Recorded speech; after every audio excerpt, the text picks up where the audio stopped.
Hi all my dear students, I'm Amit Ajmani, your educator, and welcome you all to the Sri Jendra Rank Zone classes. Now students, in the previous class, we have started up the chapter Improvement in Food Resources, in which till now we have studied about the reason for which we require improvement, and we studied about the two main things about the crop production management and the crop variety improvement. In today's class, we'll be continuing up with the chapter and we'll be starting up with the crop protection management.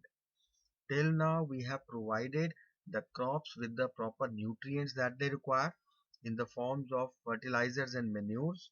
We also provided them water in the various forms of in the various ways of irrigation systems. Then we actually related the crop variety improvement.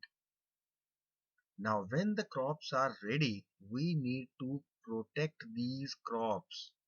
Why? Because these field crops are infested with a variety of pests. What are pests? A pest is any destructive organism which causes great economic loss by destroying the crop plants or the products which are obtained from them. These pests include the weeds, the insects, the mites, the nematodes, the rodents, fungi, bacteria, and viruses. We need to protect our crops because we have done so much of hard work, we have provided so many resources, and our main objective is to improve and to increase the crop production, for which we did whatever it was required. And once we have grown the crops, once we have harvested the crops, and now at this stage, if these crops are destroyed, all our efforts are going to go futile, useless, right? So that is why crop protection management is very important. Now, how to control these pests? One of the most common and effective methods is the use of pesticides. Sides means to kill. So pesticide means to kill pests, or the biocides, which include the insecticides, that is to kill the insects, weedicides, which are used for killing the weeds, and fungicides, which are used for killing the fungi, right? One important thing is that these all chemicals are poisonous substances because they are used to kill the pests. They are used to kill the various organisms or various ways in which our crops can be destroyed, either by weeds or insects or mites or rodents or fungi. So all these chemicals are called pesticides, and we spray these pesticides on crop plants, or we use these pesticides for treating the seeds and soil, but they are poisonous. So we need to make sure that we make a judicious and a cautious use of these pesticides. Let us try to relate how we control these various things that destroy our crops. First thing is weed control. Now, what exactly are weeds? Weeds are the unwanted, undesired plants in the cultivated fields. In other words, we can say that all the plants which are there in the field other than our crops, they are termed as weeds. So many examples. For example, Parthenium, that is the Gajar Ghas, or Xanthium, which is called Gokru, or Cyprinus rotundus, which is the Motha. Now, we do not need and we do not desire these weeds in our crops. What is the main reason?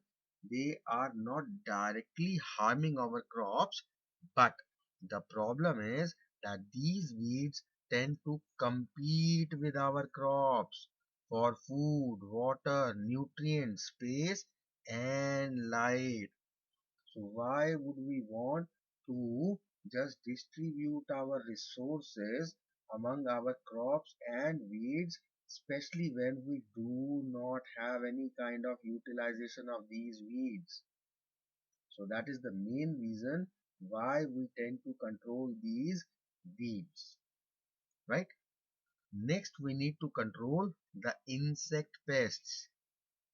There are various insects which are very serious pest of plants, and they attack all stages, all parts, and all products of plants through various ways.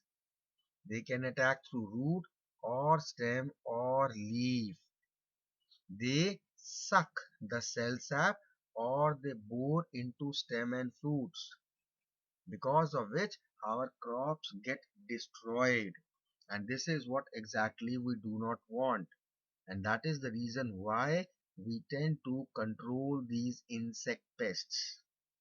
Apart from the weeds and the insect pests, there are various pathogens, that is the disease causing microorganisms, which cause various diseases of the plants. These pathogens include bacteria, fungi, and viruses. They all attack our crops. So, in order to protect our crops from these pathogens, we use chemicals like fungicides, insecticides, and herbicides, by which we are able to control the problem caused by these pathogens. So, we need to protect our crops, and that is how we will be able to improve our food resources, right? So this was all about related to plants. In plants, we studied about the various techniques.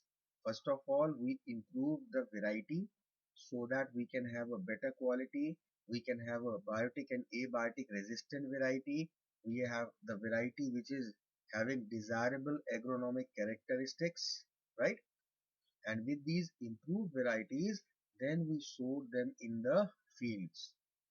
In the fields, we took care about each and everything regarding their production. We provided them with all the nutrients, that is the macro and the micronutrients. We studied about them in detail in the previous class. Then we provided these nutrients naturally or artificially in the form of manures and fertilizers. Then, after providing the nutrients, we took care of their water requirements. Through irrigation, through various channels and systems, we provided water that was required by plants. And after that, we also related the fertility of soil by various crop patterns. Three crop patterns we studied, that is the mixed cropping, intercropping, and crop rotation. After that, we grew the crops. They were all of good variety. They were all of good quantity. But now we need to relate how to protect them from the various factors like the pathogens, the microorganisms, the pests, the insects, right? So this is all how and where from we can relate our crops in order to produce the crops in an efficient manner and in order to increase the productivity. Clear? Now, crops, whatever we could have possibly done, we did, but we need to increase the resources, and there are so many humans that eat directly or indirectly the animals and animal products. So, what we need to do next in order to improve our food resources is animal husbandry. What exactly is animal husbandry? It is that branch of agriculture that deals with the feeding, the caring, and the breeding of domestic animals.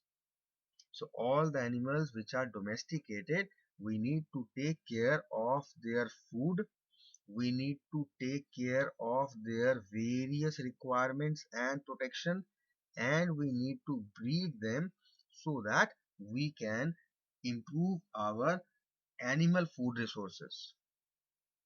Now, under this animal husbandry, the first thing that we do is cattle farming, right? Now, in a country like India, the cattle, including the cows and the buffaloes, they are next to land in use for farmers.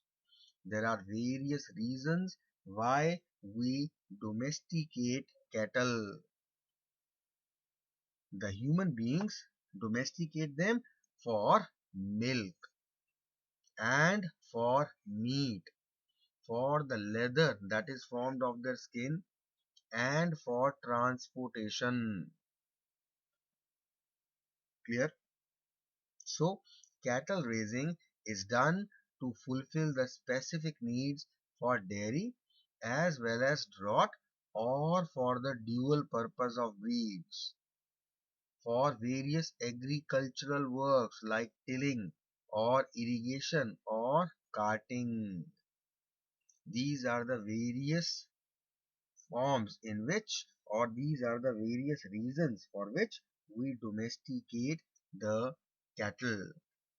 Now, the Indian cattle belong to Bos indicus, which includes all the cows, and Bos bovalis, which include all the buffaloes. Before continuing, we need to know what exactly is breed. A breed is a group of animals which are of common origin. They all have a common origin within a species that has certain distinguishing characteristics which is not found in other members of the same species. That is called a breed. Now, when we talk about the breeds of cattle, we have these three breeds. One is the draught breed, second one is the dairy breed, and third one is the dual purpose breed. Let us try to understand each one of them in a bit of detail. Talking about the draught breeds first. These breeds are domesticated because their meat is tough and they do not give much milk. That is why they are used as beasts of burden. And through these draught breeds, these are the working animals which work for us, and we utilize them in performing various agricultural practices like tilling, means to plow the land, or we use them for irrigation, in running the water wheel or the Persian wheel, through which the water is taken out of the ground and it is sent or transported to the fields. They are also used for carting, that means for the transportation, whether it is of the humans or the materials from one place to another. So these are the working animals. Oxen, elephants, horses, camels, they are all considered under the draught breeds. Next are the dairy breeds. Now all these animals which come under dairy breeds, they have large digestive system and they have got a spacious udder, because as much as possible of the food they consume, it must be turned into milk to feed their young ones. And this is the milk that we extract out of these animals. Examples are cows and the buffaloes, the goats, they all give us milk. Now there are certain breeds which are called dual purpose breeds. These breeds provide milk as well as help in agricultural tasks, right? Obviously, in India, the dual purpose breeds are favored by the farmers. Why? Because in these breeds, the cows, the female parts, they are fairly good milk yielders, and the bullocks, which are the male counterparts, they are sterilized, they are good for draught work. Fine. We already know that all the milk producing female population of animals is called milch animals or dairy animals. For example, cow, buffalo, goat, camel, yak, they are all the milch animals. Now we have different varieties of these breeds. One are known as the indigenous varieties, that is the Desi or the Indian varieties, right? And the another one are exotic varieties, which are actually the foreign varieties. We need to learn the names of these breeds. You will definitely get a question out of these. So make sure that you learn these breeds. The common breeds of Desi or Indian or indigenous buffaloes are Murra, Mehsana and Surti. Talking about the indigenous or the Indian breeds of cows, they are Red Sindhi, Sahiwal and Ghee. I repeat, you need to learn these names. They are quite important, right? Now, we have got various breeds of buffaloes also, cows also, and they have different characteristics depending upon the area in which they are found. Now, what we need to do in order to improve our natural food resources, that is breed improvement. We need to improve these breeds. Why so? Because we need higher production of milk. What is our main objective?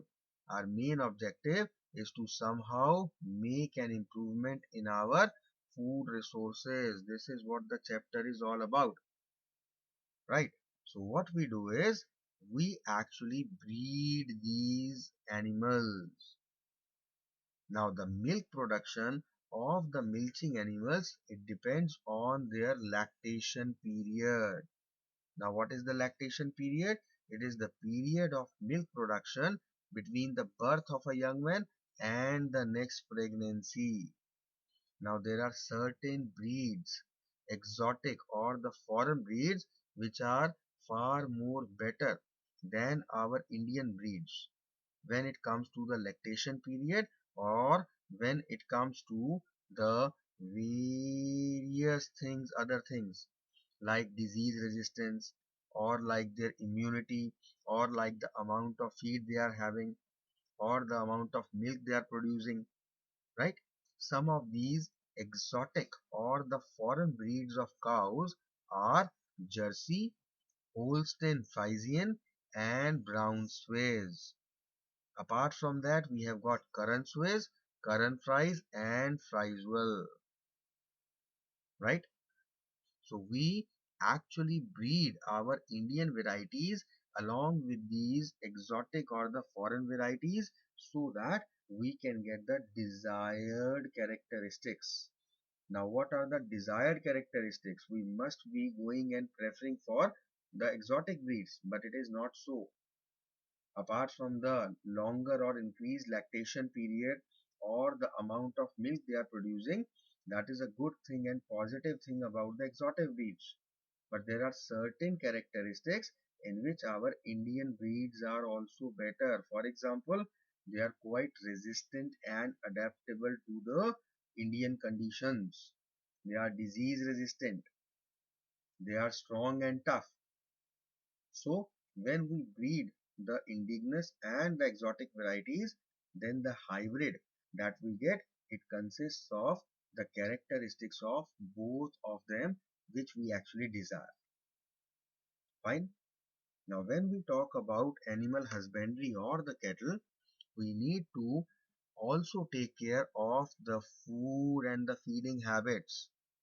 Now the food which is eaten by animals is called the feed, and feeding of animal means you are providing food to the animals.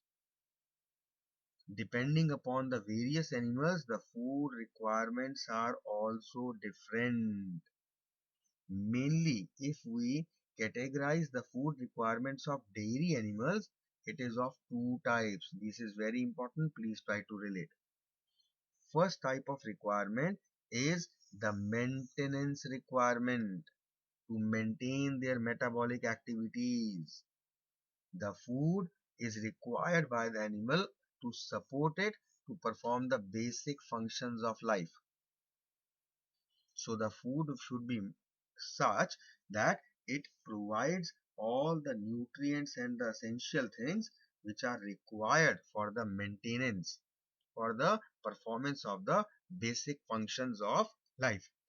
Now, apart from these basic functions performance, these animals, these dairy animals, these milk animals also have their milk producing requirement when they are having their lactation period.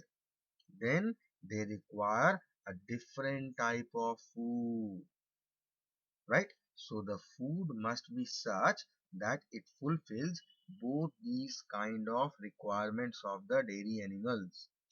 Now, what are the components of cattle feed?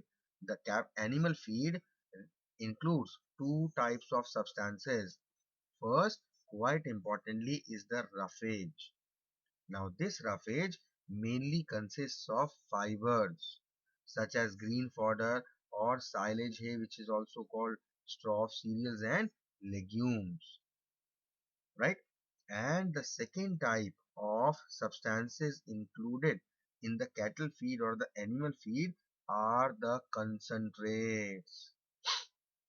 The concentrates which are used in feed of cattle and buffaloes are a mixture of substances, and these substances are rich in one or more of the nutrients. Nutrients we already know: carbohydrates, fats, proteins, minerals, vitamins. So these concentrates, they contain rich nutrients. They are low in fibers, but they contain relatively high amount of proteins as well as other nutrients, right? Now the dairy cattle needs to be given a balanced ration.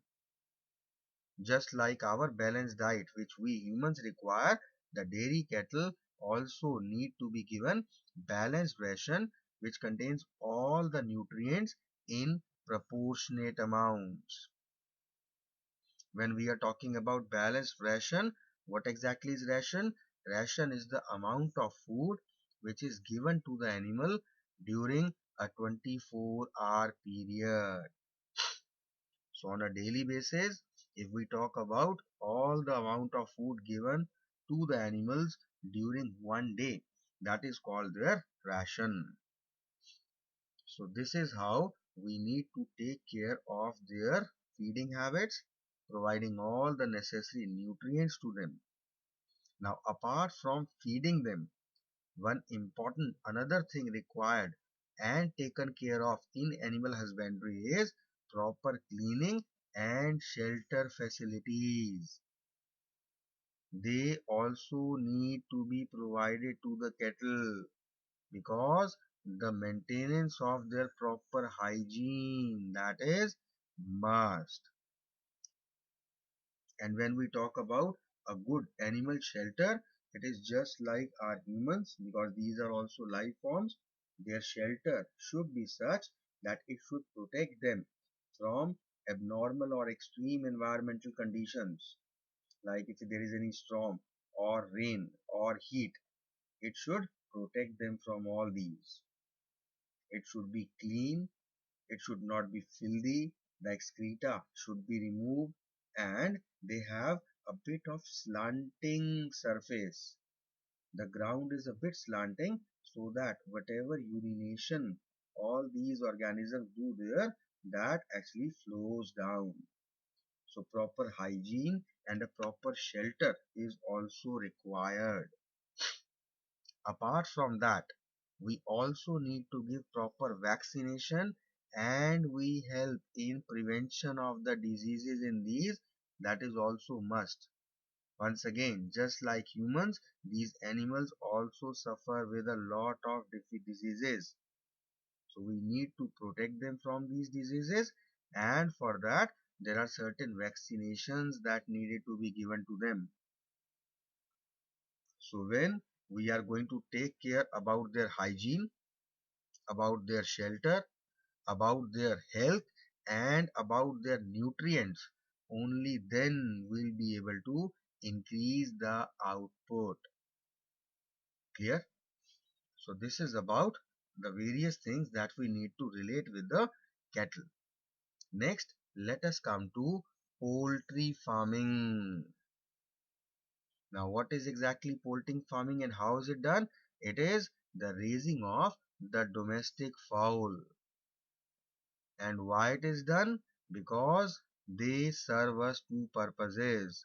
One is, that is egg production, and second is their meat. Now the egg laying poultry is called egger or a layer, and the poultry which is reared for obtaining meat is called chicken or broiler. So layer and broiler, these two terms you need to relate. Clear? Now poultry care is very important, because ultimately we are doing all these things because we need to find out the various food resources through which we can fulfill the increasing demands of our growing population.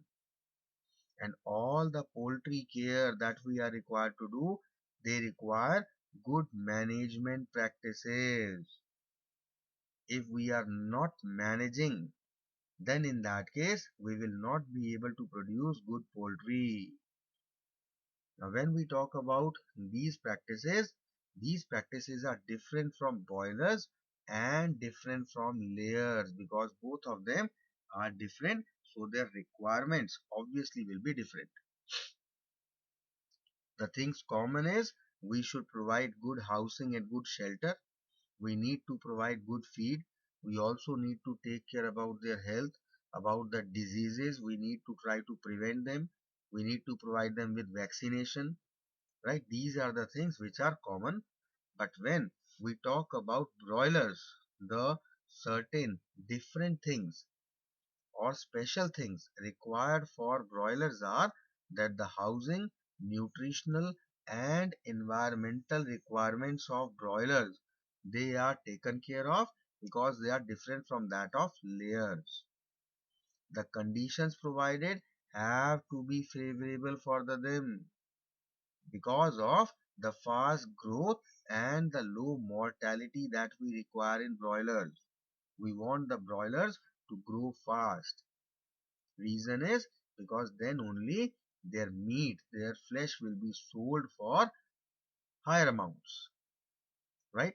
Now, when we talk about the ration or the daily feed of broilers, it is protein rich with sufficient fat in it. In the poultry feed, the content of vitamin A and vitamin K are kept comparatively higher, right? Now there are different indigenous and the exotic varieties of poultry also, right? HH260, white leg horn, Rhode Island red. These are all the examples you must have studied. These are the indigenous and the exotic varieties of poultry. Got it? Next comes the another source, that is fish production. Fish is very important aquatic food which is very rich in proteins. It is highly nutritious. It is easily digestible, and the fish liver oil is rich in vitamin A and vitamin D.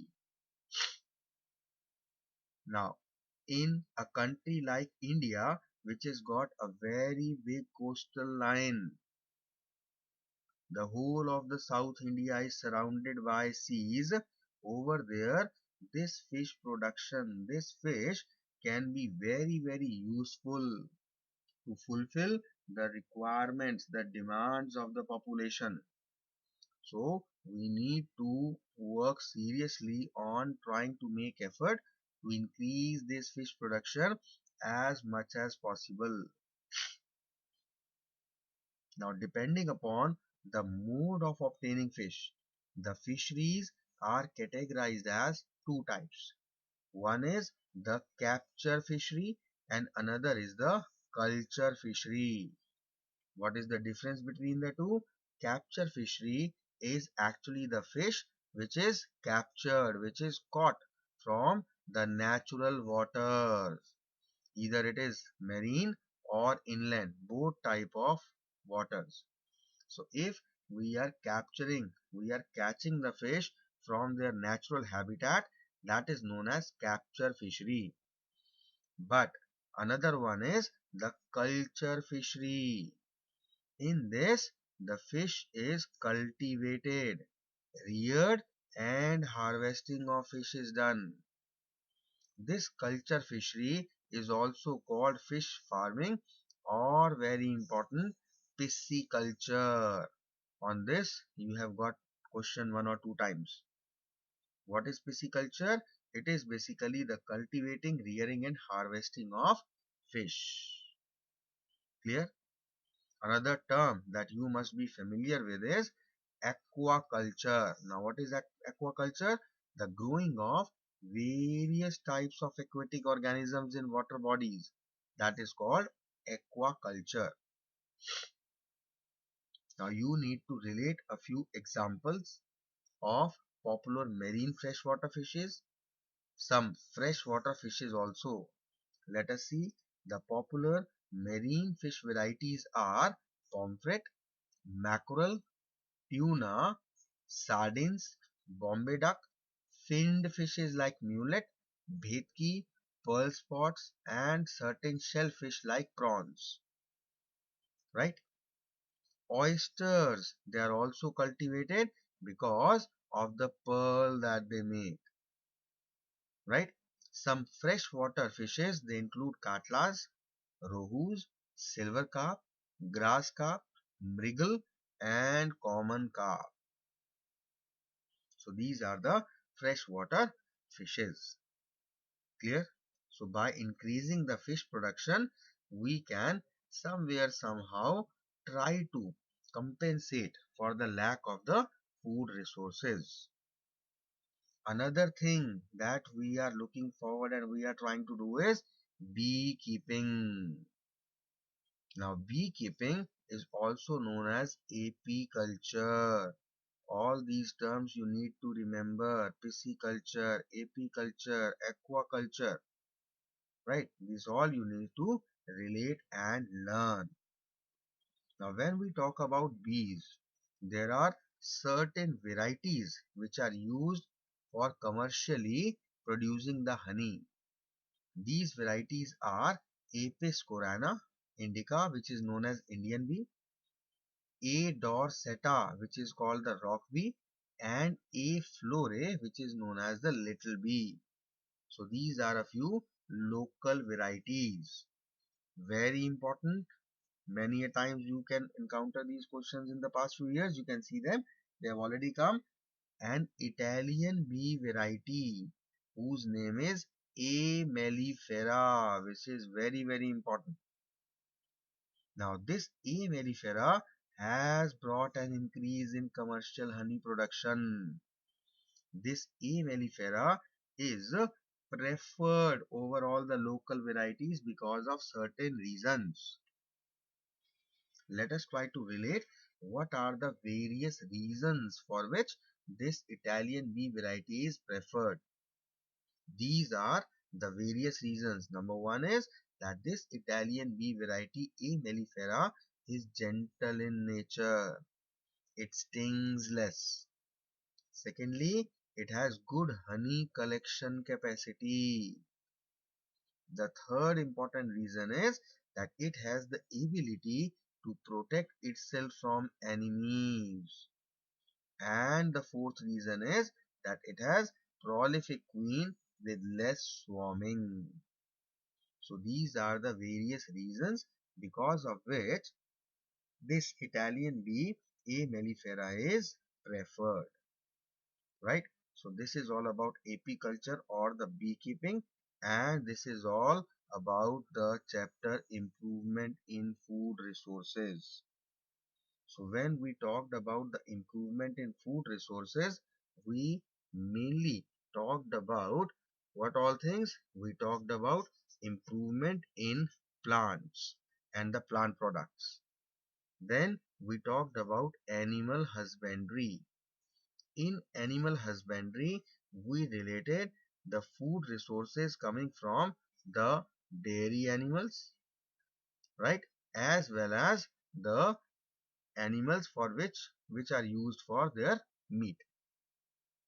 Then we talked about poultry. We talked about fishery, and we talked about bees. And when we talked about plants, we mainly related three things. One is the crop production management, how to relate and manage their production. Second thing is managing the crop variety improvement. And the third thing that we tried to relate was the crop protection. We protected the crops. Fine. This is all we did about crop production and crop variety improvement in the previous class. In today's class, we started with the crop protection, how we can protect our crops and what are the various things against which this protection is required. Then we started with animal husbandry. In this, the dairy animals and the draught animals and the dual breeds we discussed.